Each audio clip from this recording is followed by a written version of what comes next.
Hello, my name is Deepika Bhosle and I'm a counseling psychologist at Drishti. The topic of today's video is, will the conversation with children today affect their future?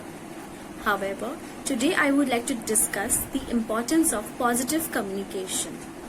First, encouraging them to talk to you so that they can tell what they are feeling and what they are thinking.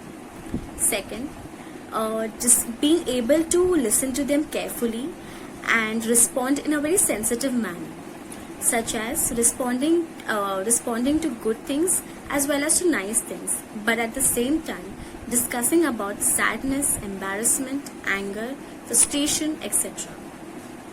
Discussing the importance of failure and success and in what way can be dealt with it. Next, focusing on body language, tone, and what kind of words are we choosing while conversing with the kids is very important. Lastly, taking into consideration of the child's age and in what way can they understand is very important, as well as in what and how much attention can they pay is very important. However, communicating with children can increase bond and it encourages them to pay attention to you and carefully listen to you. Next is the steps to ensure positive communication. You can improve your communication with the child by showing that you value her feelings, thoughts, and it will help them to express. For example, set aside some time and listen to each other carefully. For example, during the family meals. Next is talking about each other's daily schedule, daily routine, basically trying to have a conversation with the child. Next is be open to talking about different kinds of feelings such as anger, joy, frustration, fear, and anxiety. This may bring the child called as a feelings vocabulary. However, explain the difference between of feeling angry and getting angry. However, explaining the difference between the different kinds of feelings can help the child to communicate better and it will make a huge difference. Next is tune into child's body language and respond accordingly, that is into non-verbal messages. Next is try to work with each other and try to solve the problems accordingly.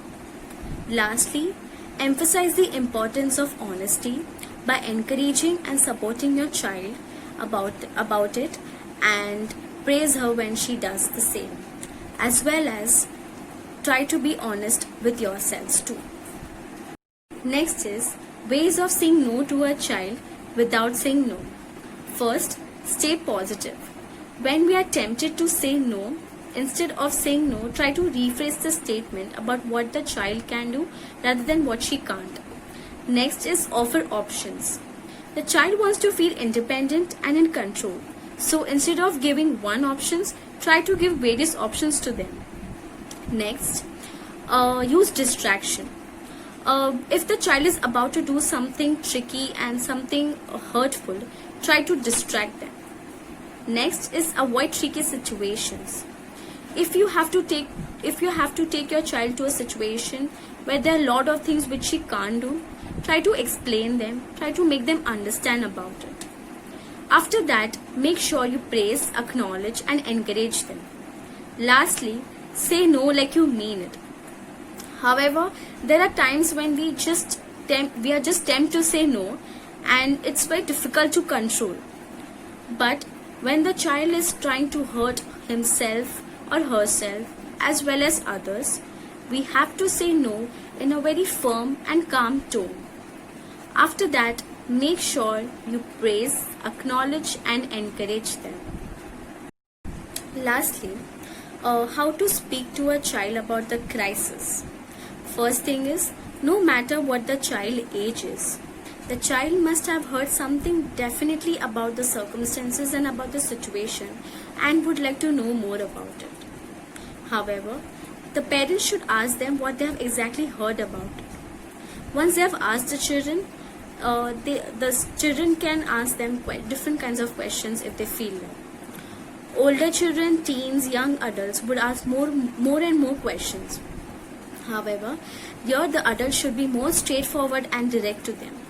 Next, The adult should share the basic information with the child. As we all know, children are very curious to know what's happening around and what's going around. However, they like to know what's happening around. So instead of hiding and not telling them about it, try to share basic information as well as try to avoid unnecessary images and graphic details. Next is listen to them. Listen to them carefully what their opinion and their feelings are towards different kinds of situation and circumstances. Next is help them express their worries and fears. Next, instead of telling them to talk about certain situation, try to comfort them. However, there are times when their kids they do not feel like talking about it. So instead of constantly asking them what happened exactly, just try to comfort them by being there. Lastly, try to communicate with the child in a very different manner. However, try to maintain a different body language, keep a calm tone, be there for the person. And if the child is not comfortable in a particular setting or a particular place, try to change the setting by going outside, by just walking around, or sitting in a different posture, a different setting, which will help the child to feel comfortable and which will help the child to communicate more. Thank you.